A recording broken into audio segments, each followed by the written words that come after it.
Hello, class 7th. Welcome to Erudite School of Learning.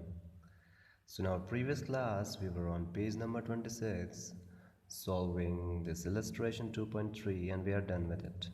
ठीक है बच्चों, लास्ट क्लास में हमने क्या क्या सीखा था कि जब भी दो फ्रैक्शन को कंपेयर करना हो तो हम क्या करते हैं, डिनोमिनेटर को सेम बनाते हैं। वो कैसे करते हैं?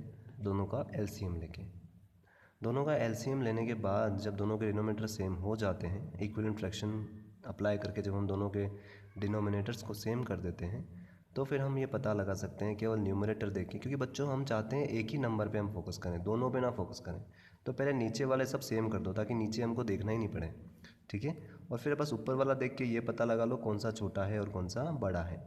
तो इसमें इसने क्या बोला, पूछा था हमसे कि इन चारों में से ऐसा नंबर जो इससे बड़ा हो और इससे छोटा हो। पहले तो हमने सबके 60-60 कर लिए, ठीक है।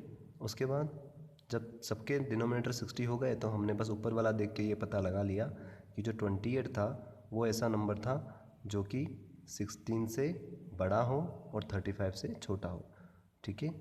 बाकी कोई भी डिनोमिनेटर इस कंडीशन को सेटिस्फाई नहीं कर रहा था कि 16 से छोटा भी हो जाए, 16 से बड़ा भी हो जाए और 35 से छोटा भी हो जाए, ठीक है।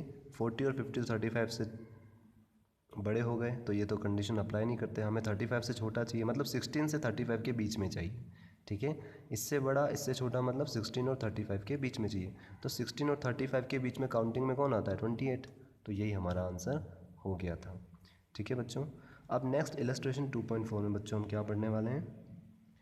अ fraction added to 3/4 gives 4/3, find the fraction, ठीक है। एक फ्रैक्शन है जिसको किस में ऐड किया गया है? इस फ्रैक्शन में। और ऐड करने के बाद जो नंबर आता है वो कौन सा आता है? ये वाला 4/3, ठीक है।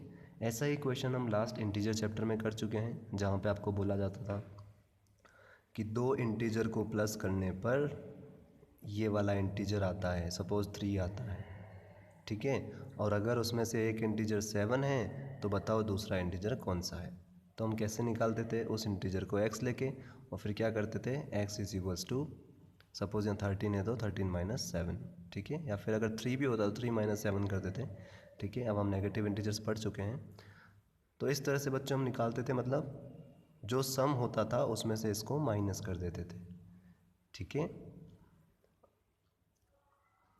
और इसको ऐसे भी समझ सकते हो कि आपको मैं बोलूँ कि 2 में मैं एक नंबर ऐड कर रहा हूँ तो मुझे 10 मिल रहा है। क्या बोला मैंने? 2 में मैं एक नंबर ऐड कर रहा हूँ तो मुझे 10 मिल रहा है, तो बताओ वो नंबर कौन सा है, ठीक है।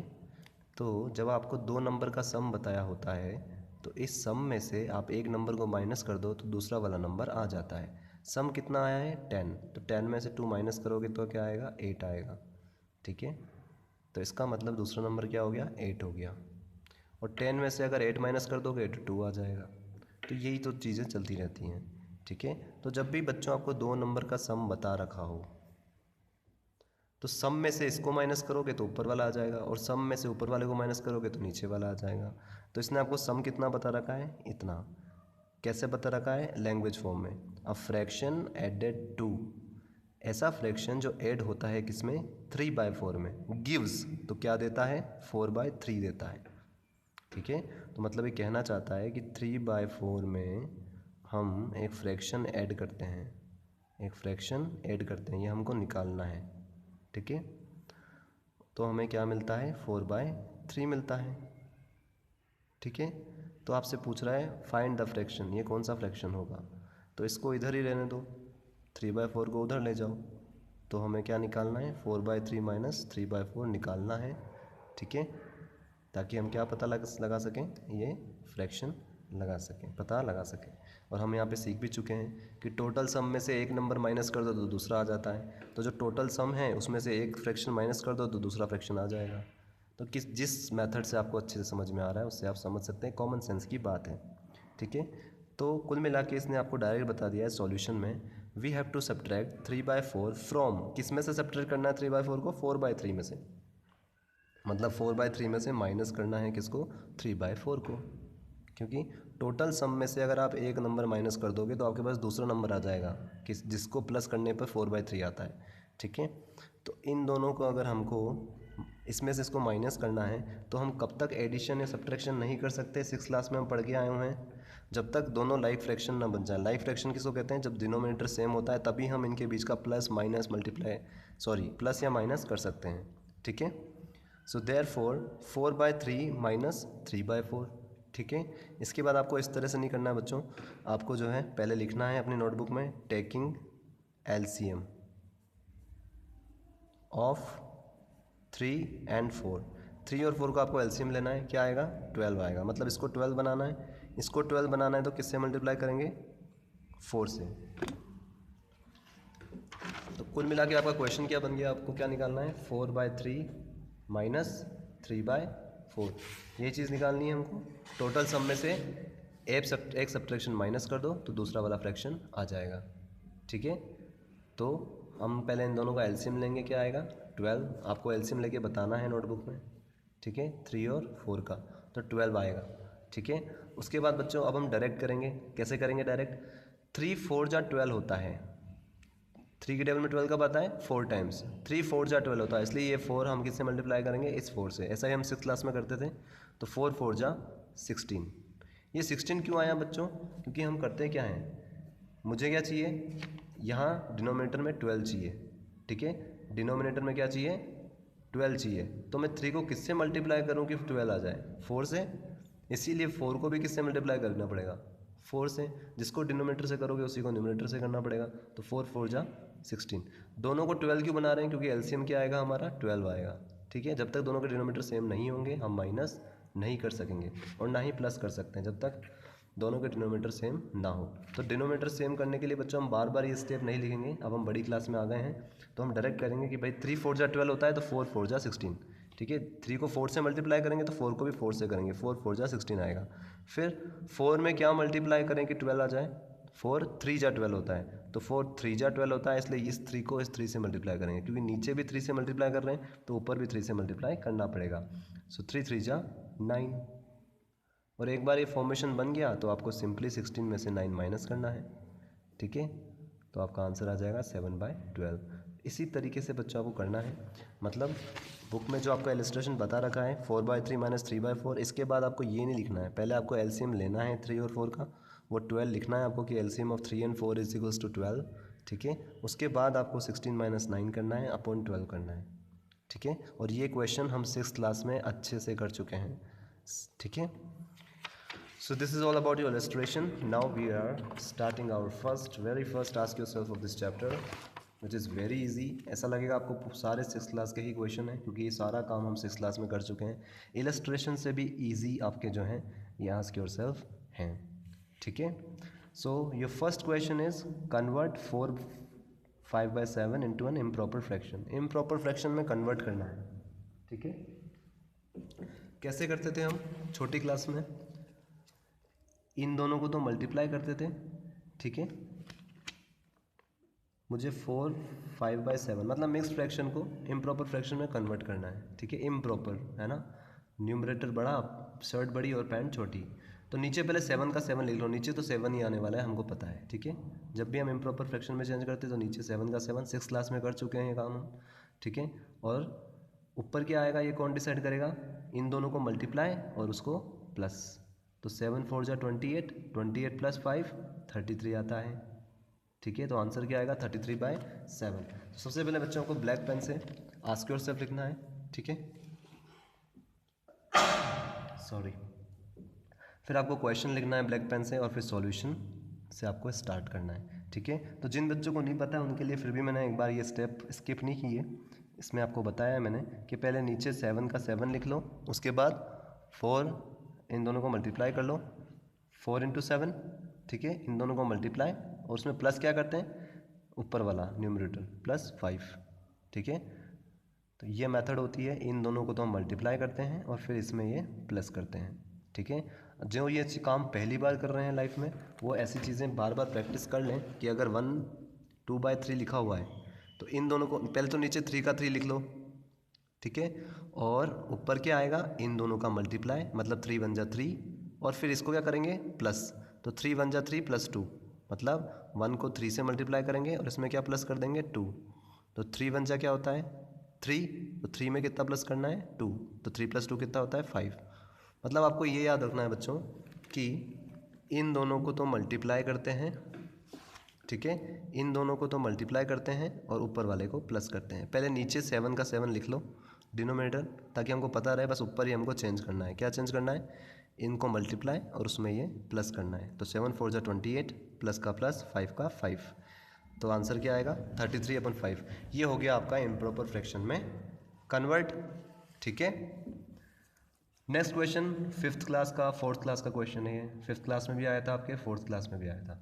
Right 3 equivalent fraction of 3/4। इसके इक्विवेलेंट फ्रैक्शन लिखने हैं, मतलब एक बार दोनों को 2 से मल्टीप्लाई करना है, एक बार 3 से, एक बार 4 से, या फिर आप चाहें उस नंबर से मल्टीप्लाई कर सकते हैं, लेकिन दोनों को सेम नंबर से मल्टीप्लाई करना है, ठीक है।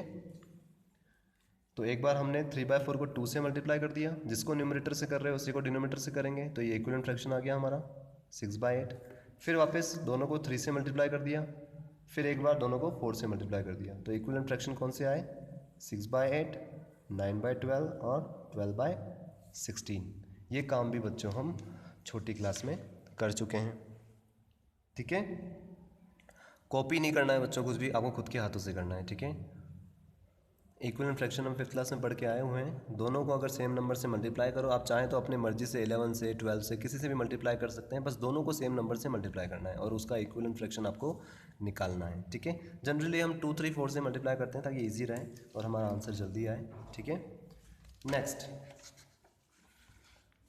नेक्स्ट क्वेश्चन है बच्चों, आपको कन्वर्ट करना है लोएस्ट फॉर्म में। लोएस्ट फॉर्म हमने पढ़ी थी, लोएस्ट फॉर्म मतलब उसके बाद एक किसी से भी कैंसिल नहीं हो सके, मतलब 1 के अलावा और किसी के टेबल में नहीं आए दोनों नंबर, किस का जो फैक्टर है वो 1 के अलावा कोई ना हो, तब हम कहते हैं वो टर्म लोएस्ट फॉर्म में है, ठीक है। मतलब उसके बाद ये दोनों किसी भी सेम नंबर से डिवाइड ना हो सके 1 के अलावा, ठीक है, क्योंकि जिसको न्यूमरेटर से डिवाइड कर रहे हो उसी को डिनोमिनेटर से भी डिवाइड करना पड़ेगा, है ना, ये रूल कहता है। तो हमें ये ध्यान रखना है कि लोएस्ट फॉर्म तब आएगी जब दोनों नंबर किसी भी 1 के अलावा किसी से भी डिवाइड ना हो सके, तब हम कहेंगे कि ये किस में है, लोएस्ट फॉर्म में है। तो इसके लिए बच्चों आपको कम से कम तो 20 तक टेबल आनी ही चाहिए, ठीक है। अब जैसे यहाँ पे लिखा हुआ है 91 और यहाँ पे क्या लिखा हुआ है 169, तो आपको पता करना है बच्चों। 6th क्लास में हम पढ़ चुके हैं test of divisibility. Test of divisibility आपने पढ़ी थी, ठीक है। तो आपको ये तो दिख रहा होगा 91 13 के टेबल में आता है, ठीक है। 1 से लेकर 10 तक, 11 तक, 12 तक किसी के टेबल में 91 नहीं आता है। 91 आता है तो किसके टेबल में, 13 के टेबल में। तो आपको ये दिमाग लगाना है, अगर 91 13 के टेबल में आता है तो या तो डिनोमिनेटर भी 13 के टेबल में आए, नहीं तो फिर यही इसकी लोएस्ट फॉर्म हो जाएगी, ठीक है, क्योंकि 91 हमको पता है 13 के टेबल में आता है। तो आपको ये सोचना है कि 169 क्या 13 के टेबल में आता है, तो आपको ऐसे क्वेश्चंस को ऐसे अप्रोच करना होता है, ठीक है, दिमाग लगा के कि दोनों किसी से कट तो नहीं रहे हैं। तो यहाँ पे हमको पता लगेगा दोनों 13 से कट रहे हैं, क्योंकि 13 1 जा 13 होता है, 16 - 13 क्या आएगा 3, और ये क्या आएगा 9, मतलब 39, तो 13 3 जा 39, ठीक है। मतलब 13 13 जा या 13 का स्क्वायर कितना होता है 169, मतलब अगर आप 13 को 13 से मल्टीप्लाई करोगे तो आपका आंसर क्या आएगा 169। इसका मतलब ये दोनों 13 से डिवाइड होंगे, ठीक है। तो ये चीज़ बच्चों आपको ध्यान में रखनी है कि जैसे अगर आप 91 देख लें, अगर दोनों प्राइम नंबर्स होते तो हमें पता लग जाता कि 1 के अलावा किसी के टेबल में नहीं आएंगे, लेकिन 91 प्राइम नंबर नहीं है, 13 के टेबल में आता है, तो हमको दिमाग लगाना है कि 169 भी किसी के टेबल में आना चाहिए। अगर 91 13 के टेबल में नहीं आता, अगर यहाँ कोई ऐसा नंबर हो जो 17 के टेबल में आ रहा हो या 19 के टेबल में आ रहा हो, ठीक है, तो भी आपको ये चीज़ देखनी है कि अगर ये 19 के टेबल में या 21 के टेबल में या किसी भी टेबल में आ रहा है तो नीचे वाला भी उसके टेबल में आ रहा है या नहीं आ रहा है, ठीक है। तो ये चीज़ बच्चों आपको ध्यान में रखनी है। कई बार ऐसे नंबर भी होते हैं जो सिर्फ 2 के टेबल में आते हैं, तो आपको दोनों ऑप्शन लेके चलना है, ठीक है। सपोज़ 91 अगर यहाँ पे कोई ऐसा नंबर होता जो 13 के टेबल में भी आता, लेकिन ये 13 में नहीं आ रहा होता, पर वो 17, ये दोनों 17 में आ रहे होते, ठीक है, तो भी आपको ऐसे चेक करना होता। तो यहाँ बच्चों आपको नंबर देख के पहचानना होता है कि किससे आपको डिविजिबल ये होगा, ताकि आप उसको लोएस्ट फॉर्म में कन्वर्ट कर सकें। तो बच्चों ये चीज़ हमको पता है कि जिसको हम न्यूमरेटर से डिवाइड करेंगे उसी को हम डिनोमिनेटर से डिवाइड करेंगे। तो यहाँ हम दोनों को किससे डिवाइड करेंगे 13 से, ठीक है। तो आप चाहें तो इसको साइड में करके बता सकते हैं कि 169 को जब हम 13 से डिवाइड करते हैं तो क्या आता है 13 आता है ऊपर। ठीक है, ये आपको सोल्व करके बताना है खुद से। हालांकि ये क्वेश्चन आपको खुद से करना चाहिए, बहुत इजी है।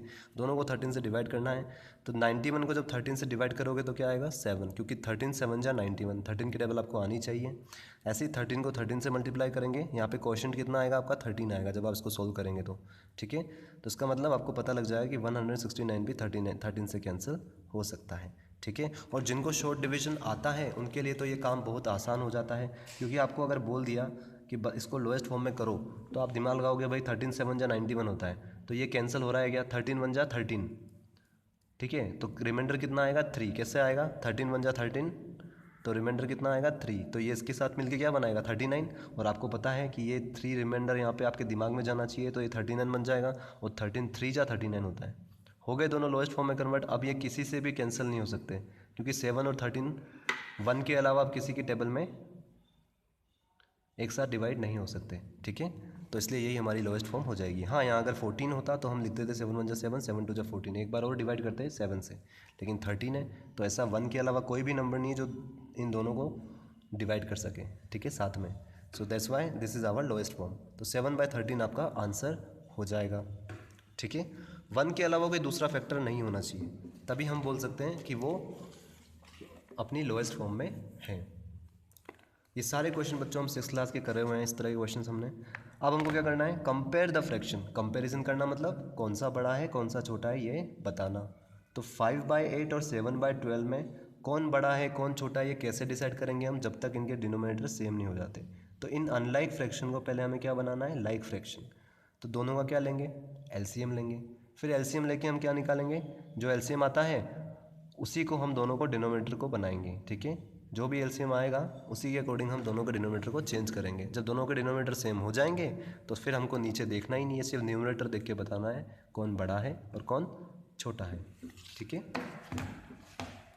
So this is your 4th question. ठीक है, हर क्वेश्चन के बाद बच्चों को पेंसिल से लाइन ड्रॉ करनी है और क्वेश्चन ब्लैक पेन से लिखना है। सॉल्यूशन, ये सारे क्वेश्चन हमने अभी थोड़े कुछ महीने पहले ही 6th क्लास में किए हैं ऑलमोस्ट इस तरह के। सो 5/8 और 7/12, तो 8 और 12 का हम पहले एलसीएम लेंगे। ठीक है, आपको एलसीएम लेना है खुद से, एलसीएम लेना आपको आना चाहिए। ठीक है, एलसीएम लेने के बाद आपको लिखना है एलसीएम ऑफ 8 और 12। जब आप 8 और 12 का एलसीएम लोगे तो कितना आएगा 24। तो आपको ये पता लग जाएगा कि मुझे 5/8 को क्या बनाना है 24 बनाना है। तो मतलब कुल मिला के मुझे अगर 8 को 24 बनाना है तो मैं 8 को किससे मल्टीप्लाई करूँगा 3 से। तो जब मैं इसको 3 से कर रहा हूँ तो मुझे इसको भी 3 से करना पड़ेगा, क्योंकि 8 3 जा 24 होता है, तो 5 3 जा 15। ठीक है, इक्विवेलेंट फ्रैक्शन में कन्वर्ट कर दिया हमने इसको। 3 से ही क्यों मल्टीप्लाई किया, क्योंकि 24 बनाना है डिनोमिनेटर को। ठीक है, उसके बाद 12 को किससे मल्टीप्लाई करेंगे 24 आए 2 से, और जब नीचे 2 से कर रहे हो तो ऊपर भी किससे करेंगे हम 2 से। ये काम बच्चों अपने हाथ से करना। ठीक है, हालांकि ये काम हम कर चुके हैं, मतलब कुल मिला के इन दोनों के हमने डिनोमिनेटर सेम कर दिया। अब हम डिसाइड कर सकते हैं कौन सा बड़ा है कौन सा छोटा। बहुत आसान है, क्यों, क्योंकि जिसका न्यूमरेटर बड़ा होगा वही बड़ा होगा। 15 और 14 में कौन बड़ा है 15, और ये 15 कौन है 15/24 कौन है एक्चुअल में 5/8। तो इसलिए therefore 5/8 is greater than 7/12 answer. ठीक है, इससे भी सिंपल, ऐसे सिंपल क्वेश्चन हम ऑलरेडी 6th क्लास में कर चुके हैं। ठीक है, फिर आपका क्वेश्चन नंबर 5 ऑलमोस्ट यही क्वेश्चन है, बस इस बार आपको 4 नंबर दे दिए हैं और ये बोला है असेंडिंग ऑर्डर में जमाओ। जब भी हम असेंडिंग ऑर्डर में जमाते हैं बच्चों, हम सबसे छोटा ढूंढते हैं, क्योंकि छोटे से बड़े अरेंज करना है। तो पहले सबसे पहले सबसे छोटा ढूंढते हैं। ठीक है, फिर 3 बचते हैं, फिर उन 3 में भी सबसे छोटा ढूंढते हैं, फिर बाकी 2 बचते हैं उसमें भी हम सबसे छोटा ढूंढते हैं। तो कुल मिला के हम छोटा ही ढूंढते हैं, क्योंकि असेंडिंग ऑर्डर का मतलब होता है you have to arrange them in smallest to greatest. Okay, तो कुल मिला के अगर हमें ये पता करना है सबसे छोटा कौन है, सबसे बड़ा कौन है, उससे बड़ा कौन है, उससे बड़ा कौन है, तो फिर चारों के डिनोमिनेटर हमको क्या करने पड़ेंगे सेम। फिर हम न्यूमरेटर देख के आसानी से बता सकते हैं पहले कौन आएगा, फिर सेकंड पे कौन आएगा, थर्ड पे कौन आएगा और फोर्थ पे कौन आएगा। तो आपको 4 6 9 और 12 का एलसीएम लेना है खुद से। ठीक है, एलसीएम आपको खुद से लेना है, सोल्व करना है। ठीक है, फिर नीचे जब आप एलसीएम ले लेंगे तो आपका आंसर आना चाहिए 36। एलसीएम कितना आना चाहिए 36 आना चाहिए। तो आप पूरी लैंग्वेज लिखेंगे कि LCM of 4 6 9 and 12 is equals to 36। कुल मिला के हमको ये पता लगा कि इन चारों को हमें नीचे के जो डिनोमिनेटर हैं इनको हमको क्या बनाना है 36 बनाना है। तो जब मुझे 4 को 36 बनाना होगा तो मैं 4 को किससे मल्टीप्लाई करूँ कि 36 आ जाए? 9 से मल्टीप्लाई करूँ। और जब मैं डिनोमिनेटर को 9 से मल्टीप्लाई कर रहा हूँ तो मुझे न्यूमरेटर को भी 9 से मल्टीप्लाई करना पड़ेगा। तो 4 9 जा 36, 3 9 जा 27।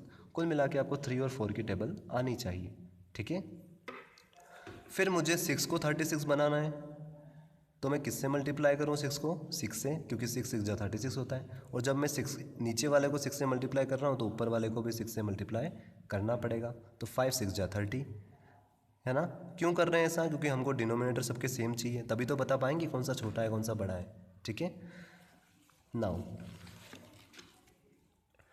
7/9 को मैं 9 को 36 बनाना है तो 9 को किससे मल्टीप्लाई करूँगा? 4 से, क्योंकि 9 4 जा 36 होता है।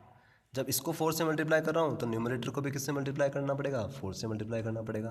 तो 7 4 जा 28 और 9 4 जा 36। सो बन गया ये 28/36। नाउ अब 11/12, ठीक है। 12 को 36 बनाना है तो 12 को किससे मल्टीप्लाई करना पड़ेगा? 3 से। तो जब 12 को 3 से मल्टीप्लाई कर रहे हैं तो 11 को भी किससे मल्टीप्लाई करेंगे? 3 से। तो 11 3 जा 33, 12 3 जा 36, ठीक है। जब चारों 36 बन चुके हैं तो हम इजीली बता सकते हैं कि सबसे छोटा कौन सा है फिर उससे बड़ा कौन सा है, क्योंकि अब हमको नीचे तो देखना ही नहीं है, डिनोमिनेटर तो देखना ही नहीं है, केवल न्यूमरेटर देखना है कि भाई 27, 30, 28 और 33 इनमें सबसे छोटा कौन है? 27। तो 27/36 पहले लिख लिया, ठीक है। और एक्चुअल में 27/36 कौन है? 3/4, मतलब 3/4 पहले लिखेंगे। फिर इससे बड़ा कौन है? 27 का काम हो गया। अब कौन कौन बचा? 30, 28 और 33। तो 33, 28 और 30 में सबसे छोटा कौन हुआ? 28, क्योंकि असेंडिंग ऑर्डर में लिखना है तो हम सबसे छोटा ही तलाशेंगे, छोटा फिर उससे बड़ा फिर उससे बड़ा उससे बड़ा। तो अब सबसे छोटा कौन है? 28, तो 28/36 लिख लिया। और 28/36 वास्तव में कौन है? 7/9, तो ये 7/9 लिख लिया। फिर अब कौन कौन बचा? ये 30/36 और 33/36। इन दोनों में सबसे छोटा कौन है? 30/36, तो 30/36 लिख लिया, ठीक है। और 30/36 है कौन एक्चुअल में? 5/6, तो 5/6 लिख लिया। फिर इससे बड़ा कौन है? 33/36, तो 33/36 कौन है? 11/12, तो 11/12 लिख लिया, ठीक है। और ये हो गया आपका आंसर। बच्चों इस तरह क्वेश्चन हम ऑलरेडी 6th क्लास में कर चुके हैं और मैं चाहता हूँ आप ये क्वेश्चन कॉपी ना करें, खुद से करें। एलसीएम तो खुद से करना ही है, ये पूरा सॉल्यूशन भी आप खुद से करें, बहुत ईजी है, इसमें कुछ भी सोचना नहीं है। असेंडिंग ऑर्डर हम फर्स्ट क्लास से पढ़ते आ रहे हैं, ठीक है। काउंटिंग में कौन पहले आता है ये भी आपको पता है, तो सिंपली आपको अरेंज करना है 27, फिर उससे बड़ा 28, फिर उससे बड़ा 30, फिर उससे बड़ा 33, और फिर उनको जो जिसका इक्विवेलेंट फ्रैक्शन था, ये 3/4 को ही कन्वर्ट किया था हमने, तो उसी का हमने वापस उसको जो क्वेश्चन में हमें फ्रैक्शन दे रखे थे उसी फॉर्म में हमने इसको वापस लिख लिया, और लास्ट में आपको लिखना है दिस इज़ योर आंसर, ठीक है। So this is your ask yourself. In our next class will take on operation on fractions, okay. The next topic how to perform operations. इसमें भी ऑलमोस्ट सब कुछ सेम रहेगा, ऑपरेशन परफॉर्म करेंगे plus minus के, ठीक है। वही एलसीएम लेंगे डिनोमिनेटर्स के और वही काम हम करने वाले हैं, ठीक है। So till then goodbye of you and please practise these questions very easy by yourself.